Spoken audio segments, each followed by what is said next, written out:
Subhanallah, Subhanallah, Subhanallah, Subhanallah. Alhamdulillah, Alhamdulillah, Alhamdulillah. Assalamualaikum warahmatullahi wabarakatuh.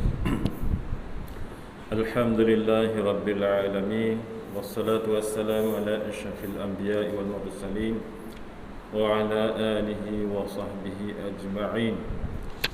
Alhamdulillahi nahmaduhu wa nasta'inu wa nastaghfiruh wa na'udzu billahi min shururi anfusina wa min sayyiati a'malina. Man yahdihillahu fala mudilla lahu ومن يضلله فلا هادي له أشهد أن لا إله إلا الله وأشهد أن محمدا عبده ورسوله اللهم صل وسلم على سيدنا محمد وعلى آله وأصحابه ومن هج نهجهم بإحسان إلى يوم الدين أما بعد. Hai muslimin dan muslimat yang dirahmati oleh Allah, marilah sama-sama kita niat iktikaf dalam masjid ini kerana Allah Ta'ala. Dan insya-Allah pada pagi ini kita akan baca hadis yang berkaitan dengan hubungan silaturahim. Babu silaturahim yang kita ambil daripada kitab yang disusun oleh Imam Bukhari dalam kitab dia Al-Adabul Mufrad. Jadi hadis dalam kitab ni kalau kita banding dengan Sahih Bukhari, hadis-hadis yang ada dalam Al-Adabul Mufrad ini dia banyak yang dia tak masuk di dalam Sahih Bukhari. Sebab apa? Sebab kalau dalam Sahih Bukhari dia masuk hanya hadis-hadis yang syaratnya terlalu ketat. Sedangkan banyak lagi hadis yang dia tahu, yang dia hafaz, yang dia tidak masukkan di dalam Sahih Bukhari. Tetapi di segi amanah dalam ilmu, maka dia menyusun kitab lain, hadis-hadis yang dia satukan, hadis-hadis yang tidak dimasukkan di dalam Sahih Bukhari ini, dia antaranya ialah dalam kitab Al-Adabul Mufrad ini. Baik. Haddatsana Abu Nu'aim qala haddatsana Amr bin Uthman bin Abdullah bin Mawhab qala sami'tu Musa ibn Talha yazkur an Abi Ayyub al-Ansari anna a'rabiyya عرض على النبي صلى الله عليه وسلم في مسيره فقال أخبرني ما يقربني من الجنة ويباعدني من النار قال تعبد الله ولا تشرك به شيئا وتقيم الصلاة وتؤتي الزكاة wa tasilur rahim. Sadaqa Rasulullah sallallahu alaihi wasallam. Artinya daripada Sayyidina Abu Ayyub Al-Ansari radhiyallahu anhu. Siapa dia Abu Ayyub Al-Ansari? Abu Ayyub Al-Ansari ini seorang sahabat Nabi yang apabila Nabi sallallahu alaihi wasallam berhijrah ke Madinah, apabila sampai di Madinah, maka penduduk-penduduk Madinah seolah-olah berebut-rebut supaya Nabi ini singgah ataupun bermalam ataupun tinggal di rumah masing-masing. Nabi sampai pakat berebut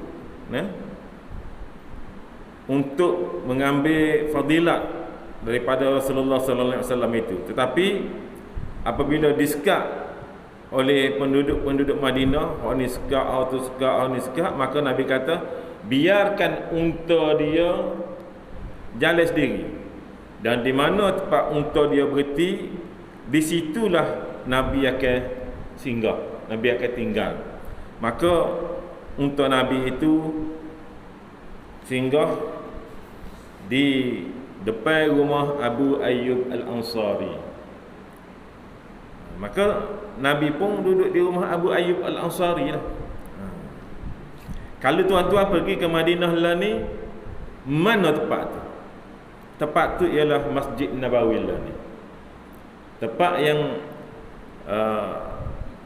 unta Abu Ayyub Al-Ansari berhenti tu ialah tapak dia nya ialah Masjid Nabawi lah ni tu. Baik. Abu Ayyub Al-Ansari dia lebih muda daripada Nabi. Nabi 570, dia lahir 587, lebih kurang 17 tahun. Begitulah lebih kurang umur antara dia dengan Nabi. Daripada Sayyidina Abu Ayyub Al-Ansari radhiyallahu anhu bahawasanya seorang badui telah menyekat Nabi.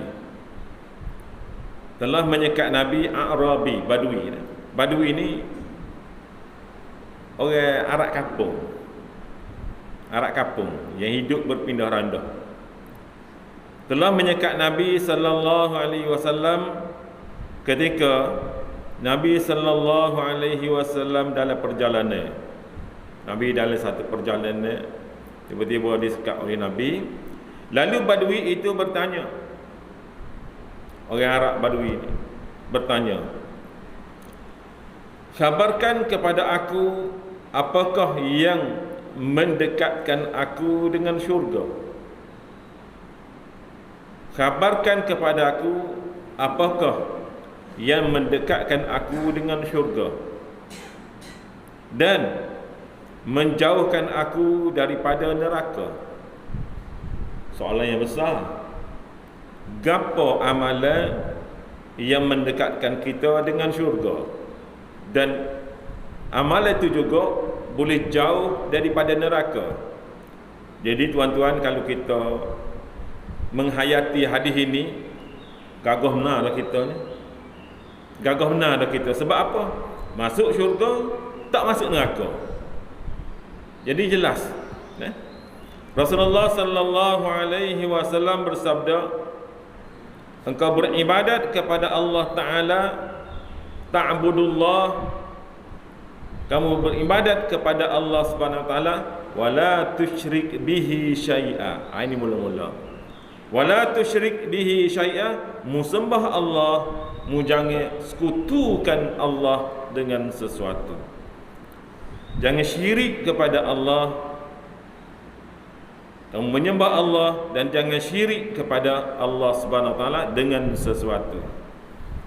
Di mana pada permulaan Islam, Nabi menghadapi golongan musyrikin, golongan yang syirik, dan golongan musyrikin ini ialah golongan yang menyembah berhala, yang mereka ini tidak diberi kitab kepada mereka, berbeza dengan orang Nasrani dan berbeza dengan orang Yahudi.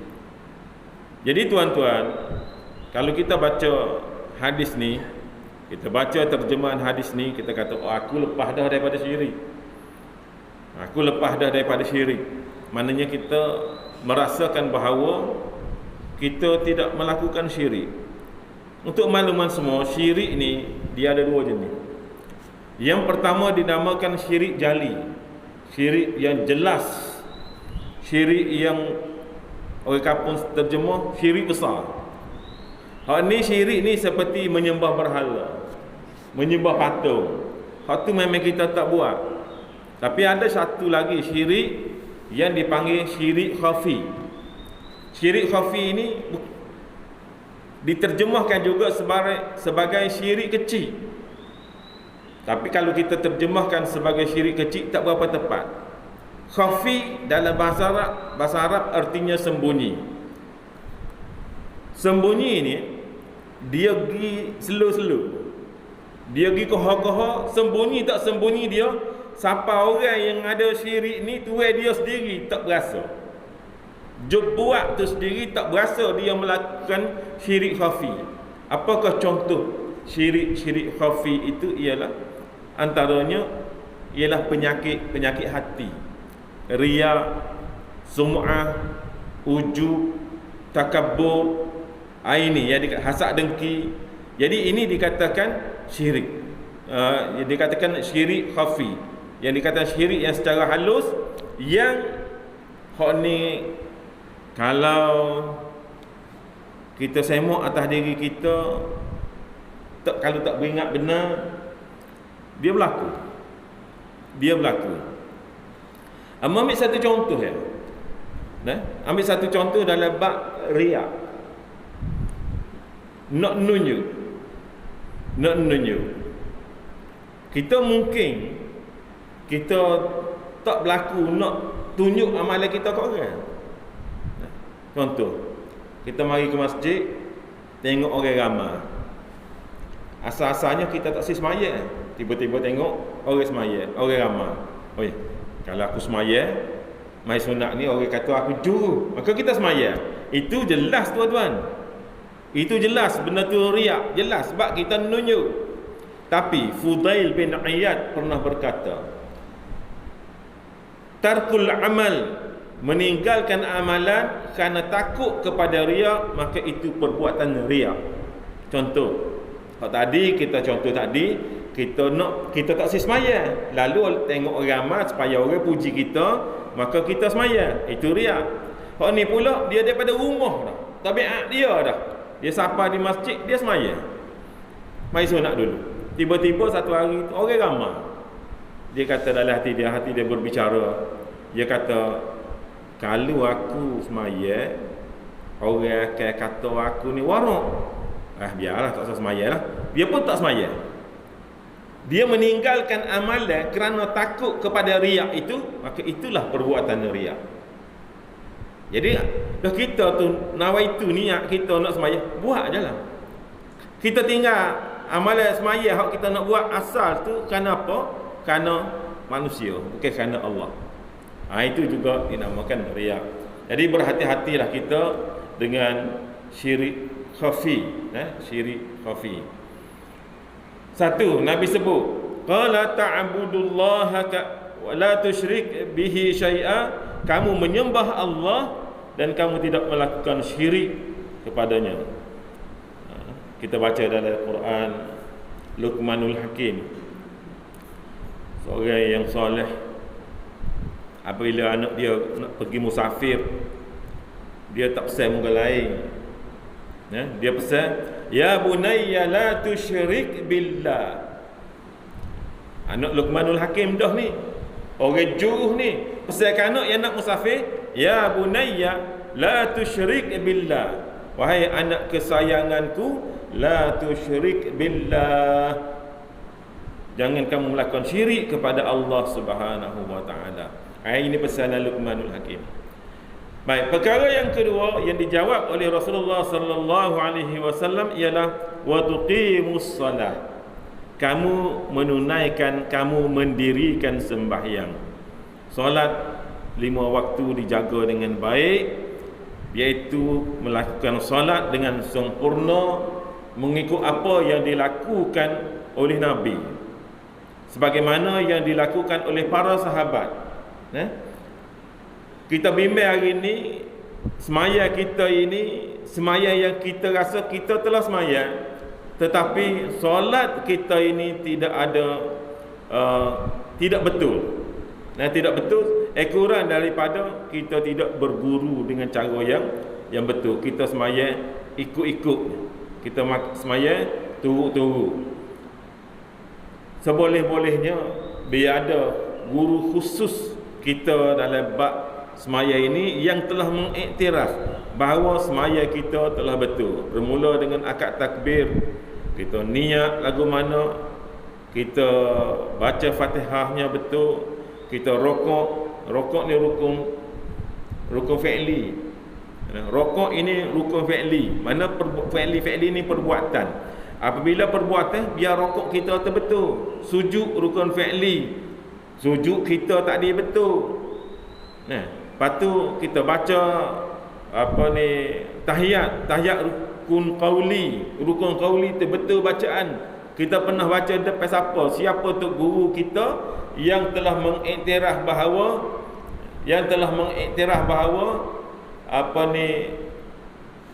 tahiyat kita itu betul. Baik. Ini biar ada perakuan daripada guru bahawa betulnya sembahyang.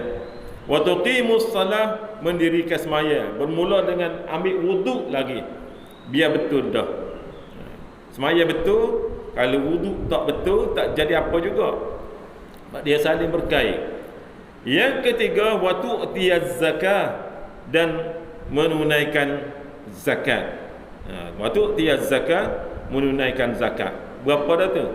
Satu, ta'budullaha wa la tusyrik bihi syai'a. Satu, jangan syirik kepada Allah. Yang kedua, wa tuqimus salah, mendirikan sembahyang. Yang ketiga, wa tu'tiyaz zakah, dan yang keempatnya ialah wa tasilur rahim, dan menyambung silaturahim. Jadi tajuk kita situ sebenarnya. Hak kita nak fokus pada pagi ini. Baik tuan-tuan, hubungan silaturahim. Apakah yang dimaksudkan dengan hubungan silaturahim? Kepada siapa? Jadi dua, pembahagian silaturahim ini kepada dua. Yang pertamanya ialah hubungan silaturahim. Maksud rahim itu ialah yang kita mempunyai pertalian kekeluargaan, kaum kerabat. Kaum kerabat. Sangat besar dosa di sisi Allah Subhanahu wa taala orang yang memutuskan silaturahim, iaitu orang yang putus hubungan kekeluargaan. Semakin dekat yang dia putus, semakin besar dosa. Semakin dekat yang dia putus, semakin besar dosa. Sehingga kan Rasulullah sallallahu alaihi wasallam menceritakan besar tak besar dosa yang memutuskan silaturahim ini. Hadis Rasulullah, la yadkhulul jannah qati'ur rahim. Tak masuk syurga orang yang memutuskan silaturahim. Tidak masuk syurga mereka yang memutuskan silaturahim. Apatah lagi tuan-tuan, yang dia putuskan silaturahim itu ialah ayah dia sendiri. Dia buat balah dengan ayah dia. Dia tak tegur dengan ayah dia. Dia tidak tegur ataupun dia buat balah dengan mak dia. Cuba bayangkan tuan-tuan, orang yang mati dalam keadaan dia balah dengan mak dia, dia balah dengan adik-beradik dia, dia balah dengan pak saudara dia. Ini sangat besar tuan-tuan sekalian. Baik, itulah tuan-tuan, siapakah yang patut sangat-sangat kita utamakan menjaga silaturahim ini. Yang utama sekali kita jaga, yang kita mula-mula sekali kita jaga ialah orang yang mempunyai pertalian hubungan dengan kita, yang mempunyai pertalian perhubungan dengan kita di segi kekeluargaan. Di segi kekeluargaan, jangan kita buat balah orang yang mempunyai pertalian kekeluargaan. Mak, ayah, adik-beradik, pak saudara, sepupu, dua pupu, dia kau jauh. Orang kita ni dalam bab nak balas dia suka sangat. Dengan sikit saja dia berasa hati, dia boleh putus silaturahim. Dia berasa hati ke mak dia aja, dia boleh balas dengan mak dia, padahal dia adalah anak. Ini tuan-tuan. Jadi Arab Badui tak ditanya amalan ke syurga. Inilah amalan ke syurga, iaitu menghubungkan silaturahim. Dan banyak kelebihan kalau kita jaga hubungan silaturahim ini, banyak kelebihan. Yang pertama antaranya ialah Rasulullah sallallahu alaihi wasallam menyebut orang yang menjaga hubungan silaturahim ini, umur dia akan dipanjangkan. Umur dia akan dipanjang. Amal umur ni telah ditulis dah semasa 120 hari dalam kandungan ibu. Itu hak Allah Ta'ala. Hak tulis tu tak ada siapa yang tahu, hanya Allah Ta'ala yang tahu. Dia kata panjang umur lah. Hak dia. Hadis Rasulullah sallallahu alaihi wasallam qala, man ahabba an yubsata lahu fi rizqihi wa an yunsa'a lahu fi asarihi falyasil rahimahu. Barang siapa yang suka bahawa diluaskan padanya rezeki. Siapa-siapa dia yang nak rezeki dia diluaskan, dan siapa-siapa dia yang nak dipanjangkan umurnya, maka hendaklah ia menyambung silaturahim. Nabi sebut dalam hadis ni. Hadis ni hadis marfu'. Lepas tu, lagu mana nak balah kalau lagu tu? Kalau tuan-tuan nak balah, Nabi sebut dalam satu hadis, la yahillil muslim an yahjura akahu fawqa salasil layal. Tak halal bagi orang muslim tidak bertegur sapa ataupun balah lebih daripada 3 hari. Maksudnya kalau nak balah setakat 2 hari. Balah nak masuk 3 hari baik. Si isi boleh balah, kita balah lepas ni pula. Lepas tu sudah tu balah pula. Dan kalau bahasa nak balah, ria sangat nak balah. Jangan lebih pada 3 hari. Apa jangan lebih pada 3 hari tuan-tuan? Sebab amalan kita ni akan dibentang kepada Allah. Amalan seminggu kita, Ahad, Isnin, Selasa, Rabu, Khamis, Jumaat, Sabtu ni 7 hari ni dibentang kepada Allah 2 kali seminggu, iaitu pada hari Isnin dan pada hari Khamis. Jadi 2 kali seminggu sebelum amalan dibentang, baik dulu. Sebelum amalan kita dibentang oleh Allah kepada Allah Subhanahu Wa Taala, maka baik dulu. Jadi tuan-tuan sekalian, yang terbaiknya ialah kita jaga hubungan silaturahim ini dengan keluarga kita yang terdekat, keluarga yang jauh, dan kekeluargaan, dan seterusnya kepada saudara-saudara yang seagama dengan kita. Saudara-saudara yang seagama dengan kita, kita jaga hubungan silaturahim. Sebab banyak sangat kelebihan, banyak sangat kelebihan kalau hubungan ataupun silaturahim ini dijaga. Yang pertama, kita disayangi oleh Allah. Sebab Allah Ta'ala yang suruh jaga silaturahim. Allah Ta'ala yang suruh kita jaga silaturahim. Bagaimana kalau kita sendiri suruh orang buat sesuatu, tiba-tiba orang itu buat? Jadi tentunya disukai. Disukai. Kita nak Allah Ta'ala suka, jaga hubungan silaturahim. Dan banyak hadis-hadis Rasulullah sallallahu alaihi wasallam menceritakan di segi penjagaan hubungan silaturahim. Contoh, apa yang menjadi amalan orang kita, bunyi sakit pergi ziarah. Contoh, pergi sakit, bunyi sakit pergi ziarah. Ini contoh menghidupkan amalan menghubungkan silaturahim. Sebab itulah kelebihan orang yang nak pergi ziarah, niat yang nak pergi ziarah, malaikat selalu dah iring. Malaikat selalu dah iring orang yang ada niat nak pergi menziarahi orang lain. Besarnya fadilat di segi hubungan silaturahim ini. Mudah-mudahan muslimin dan muslimat semua kita pakat-pakat jaga hubungan silaturahim. Hak berasa hati lebih kurang kita maafkan. Dan kalau kita berdepan dengan masalah, bermasam muka, bermasam muka, tiba-tiba kita pergi tegur, dia tetap masam. Kita pergi tegur, dia tetap masam. Maka orang yang menegur ini tetap berada dalam rahmat Allah yang berpanjangan. Selagi kita berada dalam situasi itu, situasi kita pergi tegur dia, tapi dia balas muka lain kita, pada masa itu kita sentiasa berada dalam rahmat dan keagungan yang diberi oleh Allah Subhanahu wa taala, kemuliaan daripada Allah Subhanahu wa taala. Maka ada dia juga tidak kata kita tak perlu sakit jiwa. Amo balas dengan adik-beradik amo lama dah, amo tegur dia balas muka lain, amo tegur yang mana. Kita pun sakit jiwa lah, sakit hati kita, lagu mana ni, lagu mana duduk dah rasa bersalah sama-sama. Tak tuan-tuan, apabila kita telah berada, kita telah usaha, maka serah kepada Allah Ta'ala. Dan Nabi sebut dalam hadis bahawa orang lagu ni akan disayangi oleh Allah Subhanahu Wa Ta'ala selagi kita menjadi yang memberi salam, yang memberi ucapan selamat sejahtera kepada saudara kita, walaupun saudara kita balas balik dengan perkara yang tidak diingini. Mudah-mudahan kita semua mendapat keredaan Allah di dunia dan di akhirat. Dan ketahuilah tuan-tuan, antara dosa yang Allah Ta'ala balas di dunia ialah dosa orang yang memutuskan silaturahim. Antara dosa yang disegerakan balasan oleh Allah Ta'ala ialah dosa bagi orang yang memutus silaturahim, iaitu dia dua ada balasan, iaitu balasan di dunia dan balasan di akhirat. Mudah-mudahan kita diselamatkan oleh Allah Subhanahu wa taala. Aqulu qauli hadza, wassalamualaikum warahmatullahi wabarakatuh. Bismillahirrahmanirrahim. Alhamdulillahi Rabbil Alamin. Wassalatu wassalamu ala asyrafil anbiya'i wal mursalin wa ala alihi wa sahbihi ajma'in.